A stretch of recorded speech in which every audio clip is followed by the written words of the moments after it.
Selamat datang di Festival Dalang Muda Jawa Timur tahun 2023. Boleh tepuk tangannya?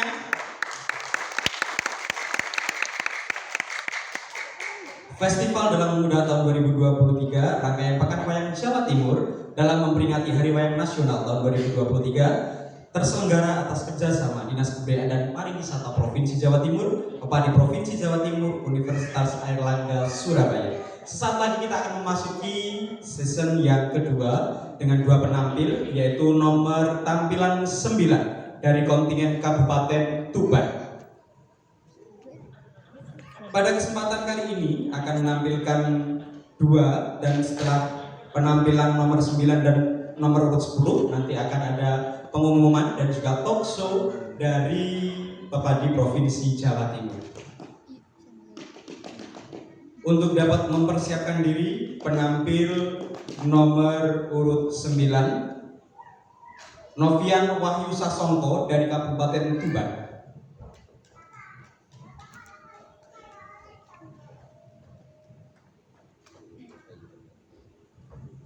Dan perlu Bapak Ibu ketahui bahwa kegiatan Pekan Wayang ini berlangsung dari tanggal 5 sampai tanggal 9 November, dan ada beberapa kegiatan, di antaranya pameran wayang, juga di depan ada bazar dan UMKM, serta beberapa kegiatan. Ada pertunjukan wayang kulit, pertunjukan layar panjang, dan juga ada pertunjukan wayang wong, dan terakhir pada tanggal 8 dan 9 diadakan Festival Dalang Muda Jawa Timur.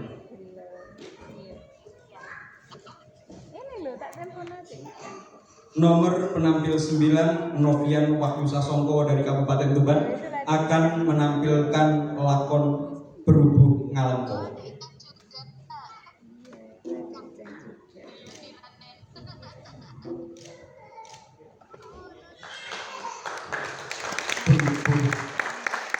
Ngalengko. Kemarahan Prabu Rahwana melihat bala tentaranya gugur dalam peperangan, mempertahankan cintanya terhadap Dewi Sinta. Rasa cinta yang kurang tepat menaruhnya menjadikan kerajaan yang megah penuh darah kematian. Kematian Patih Praso dan Sarponoko dan awal duka Sang Rahwana. Kemarahan yang membara Sang Rahwana berujung memilih Sang Kumbakarna menjadi senopati perang kerajaan Alengka. Namun ia adalah raksasa yang berhati suci, berjiwa pahlawan. Maka dalam sumpah nyatanya mau membela saudara tua yang engkara murka, melainkan Sang Kumbakarna menjaga bumi kelahirannya sampai gugur dalam peperangan. Nomor penampil 9 Novian Wahyu Sasongko dari Kabupaten Tuban. Dewan pengamat dan hadirin, inilah penampilan Novian Wahyu Sasongko Kabupaten Tuban. Selamat menyaksikan.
Nata ngalengkon nggih Sang Dasawadana ya Sang Dasamuka.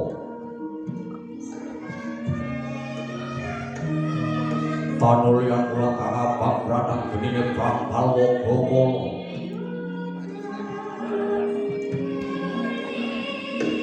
Kepaitan Purwadari Wanda mengsah prajurit yaksa ingkang arebut menang.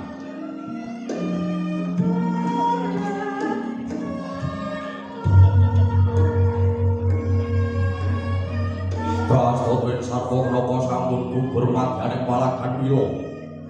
Datan ana ingkang pinandhen kejawi keng rayi panglebur gangsa nggih Sang Kumbakarna. Ingkang medheng Tapa Nendra.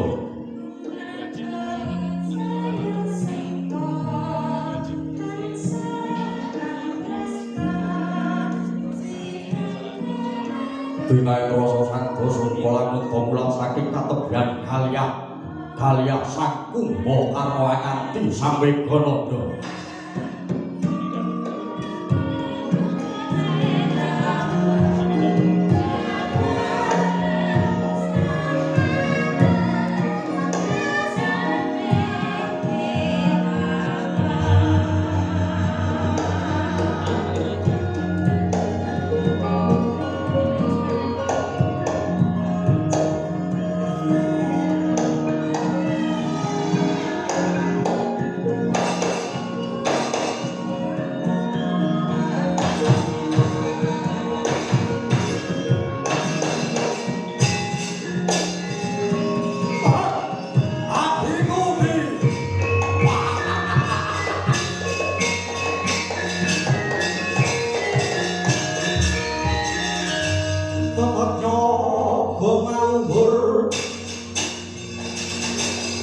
Dasar gagah warnanipun Kanjeng Sri Narapati Pepakang Abala Ratu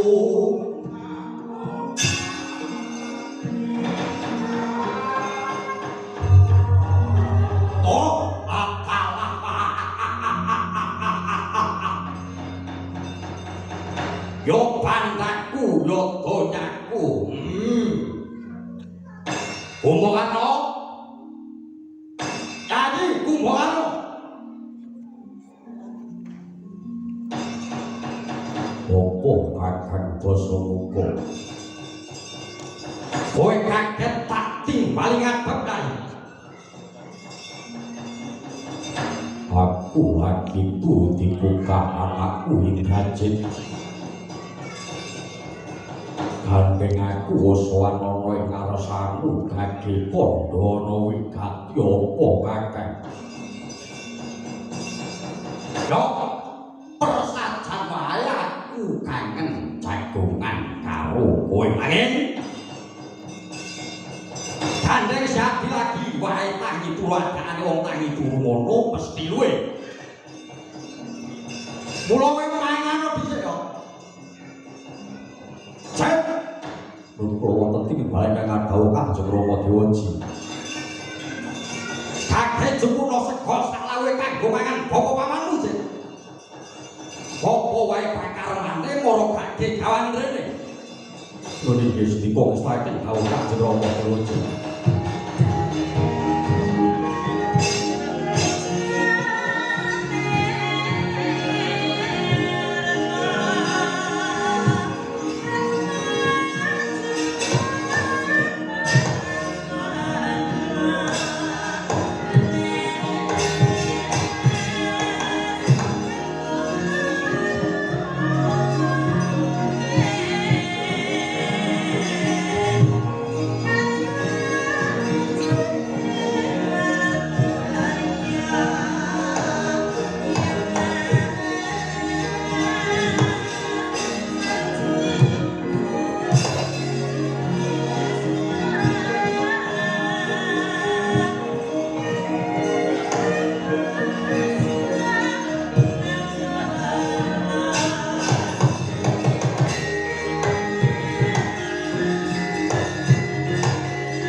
Radyan wujuding sega satus tangan kuwi nikung gundel paradene.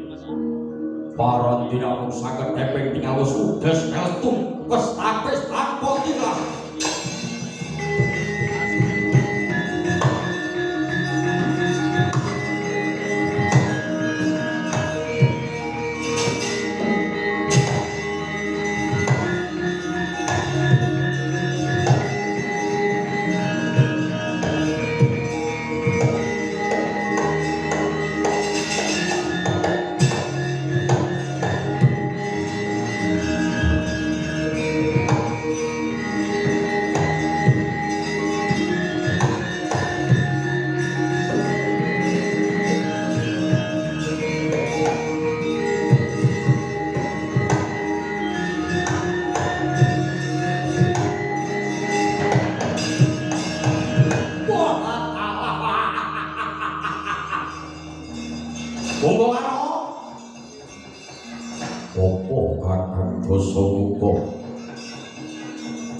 Siati wis parek ae.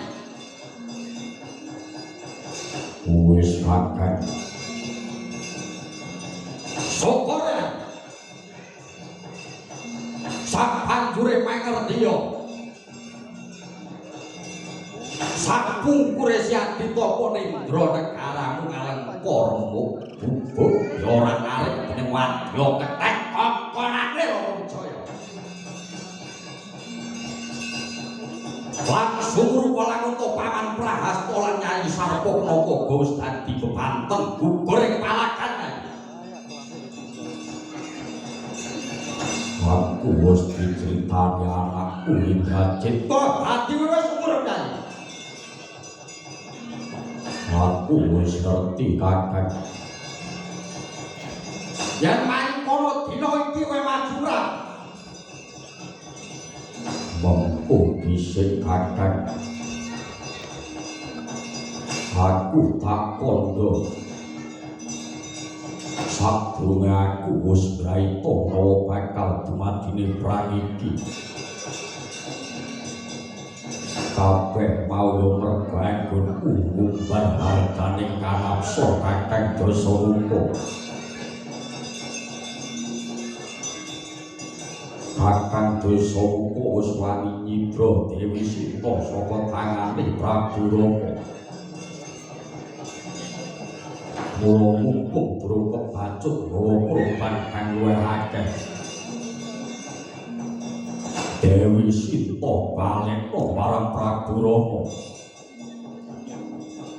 Ya kanthi cara mangkono bakal nyirep paprangan kanggo banke kawula cilik kang ora dosa ora luput. Mula balekna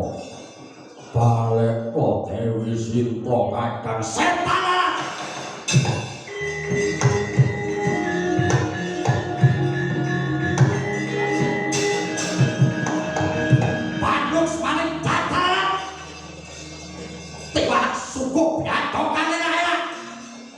Jebul rapi soke keloko. Awakmu gede jiwamu rios. Meripatmu melek angin biatemu utuh. Jiwa kasatiamu. Negaramu dorang arif babal pisan orang perkitek hati. Timbang diadokan pakake buta penguk. Gue beceh pakake kewan galak. Kalah.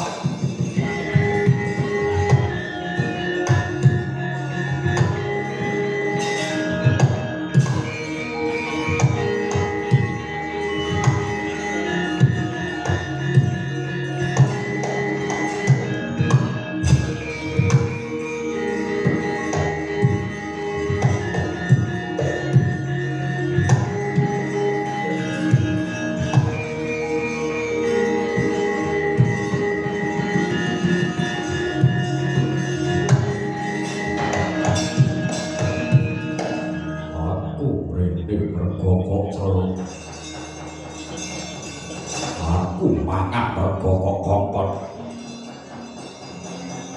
ngerti ana yang wujudku kaya ngene maning jiwaku dudu jiwane kewan Lagian ora kok tetak aku tetep budal yang kaprangan Nanging aja mbok kira budalku aku belani angkaramu Aku mung bakal darmake jiwa ragaku tumrap bumi mutah lahiranku Mula penak anggon mulungku Penak anggon mulungku karo ngeteni tekane karma polo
Aku Narkati Sugriwa wis ora ngaring negaraku ayo rono iki arya Kumbakarna maju lekane atiku pokok getihmu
Lapet dan piting dening Sang Kumbakarna tanggap Risang Rama Bayapati gongitun bayu kekuatan. Duwe wis pulih otot bebayu nyangga. Ngarocal Sang Narpati Subyogya nyawel grana. Emah rumpun Risang Kumbakarna.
Pandang gayang mung koyo wong saundang saurupan.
Adikku wae banget tak tresnani aja ucap koyo waeku Gunawan.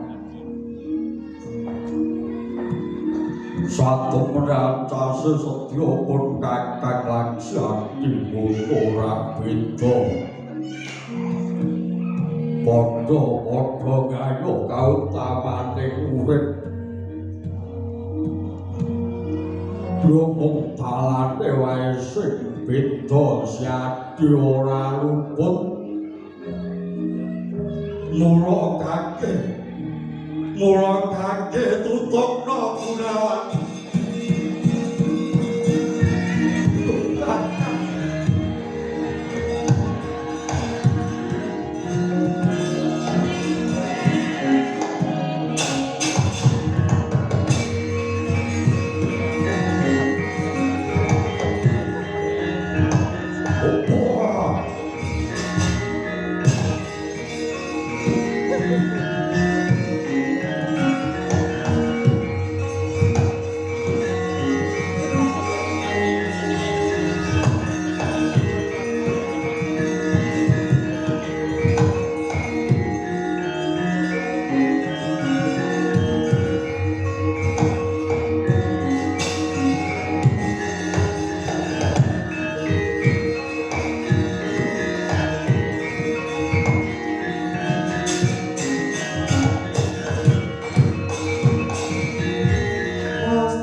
Gekono bang sumira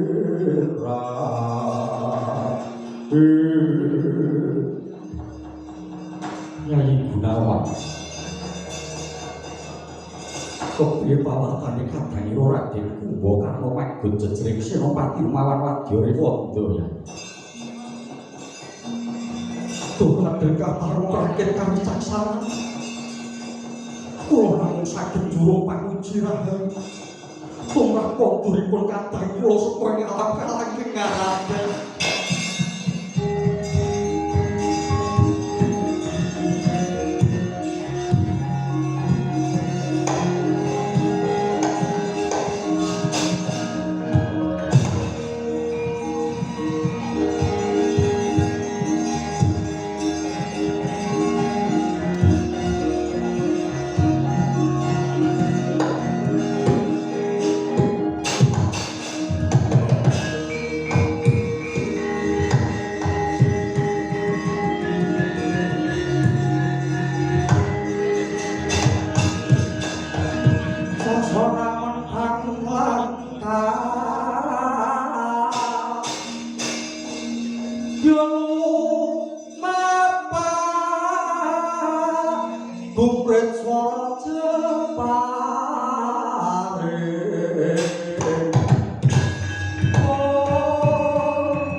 Yo paman Kumbakarna wis mati.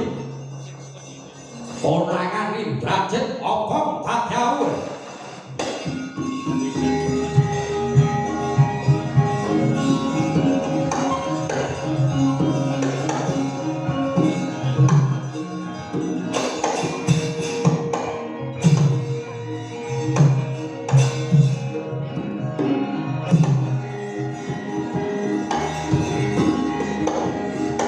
Thank you.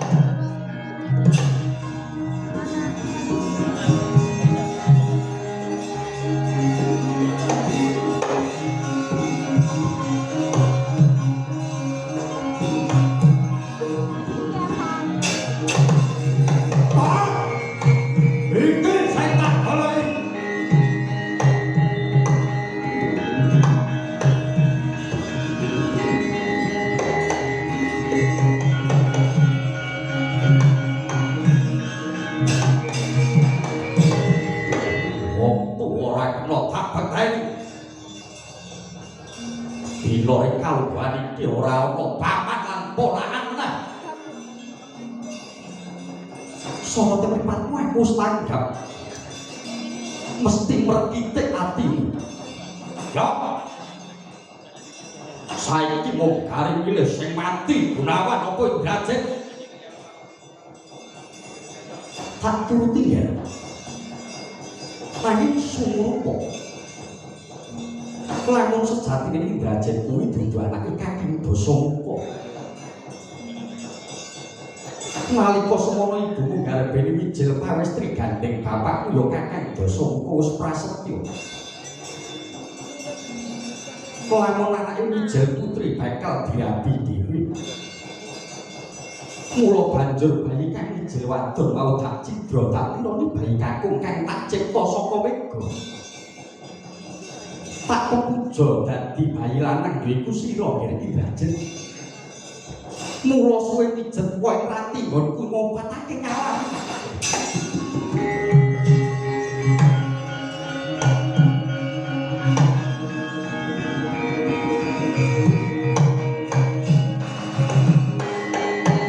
Gurawala Tasira sang Megananda Gupian mibanget aturira ingkang paman Gunawan Wibisana. Radya manteng ing pangesti Radaya Pakaribaya nyaut kunjanira sang Indrajit. Wical wujuding Megananda kadya wentek wujuding mega sinabuhe parupa.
Kumaluka guntur kato kumukang soloni di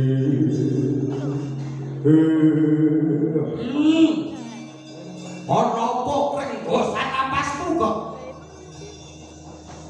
ngopo iki wasor siwur Kang putra Raden Indrajit gugur maganing palakon suwun setan alas.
Kowe sing kontak ratu jare Titis Wisnu.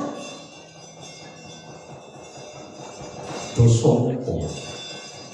Mangerti teko kupine ora mligi bakal njaluk baline garwaku Yayi Sita. Nanging mono kang kowe ganti jumbuh lawan darmaning uripku kang supaya mlayu hayuning pawon. Ya.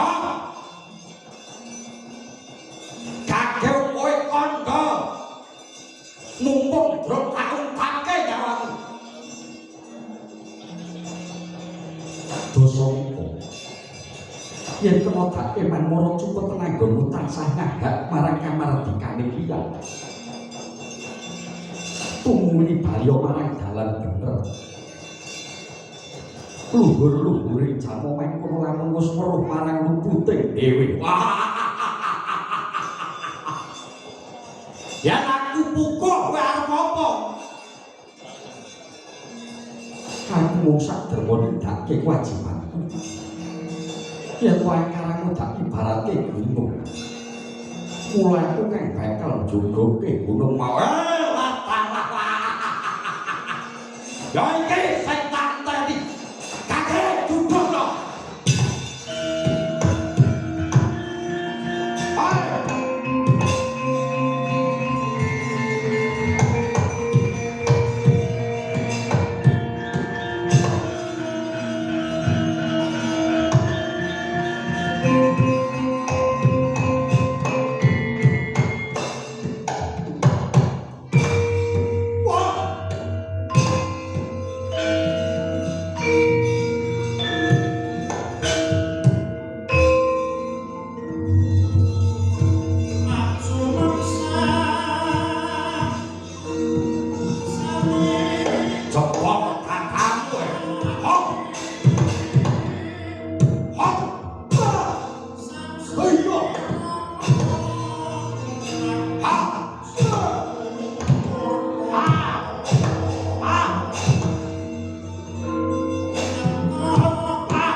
Pinentang dengan langkap lenggih panah Kyai Gobya Wijaya ingkang mengku teges wewading kamenangan nadyan kasunuwan aji Pancasanya parang dene rubuh sang Dasamuka pecah kapisan sirna malane bawor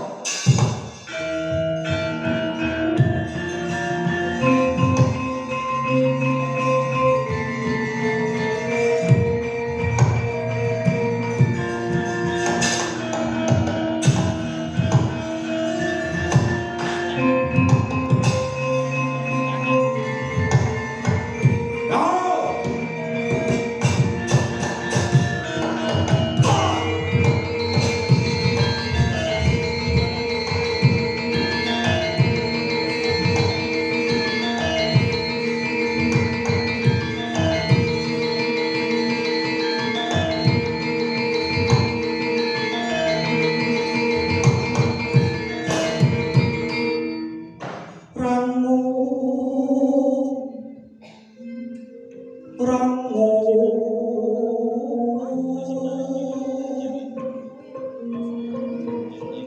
nolak marang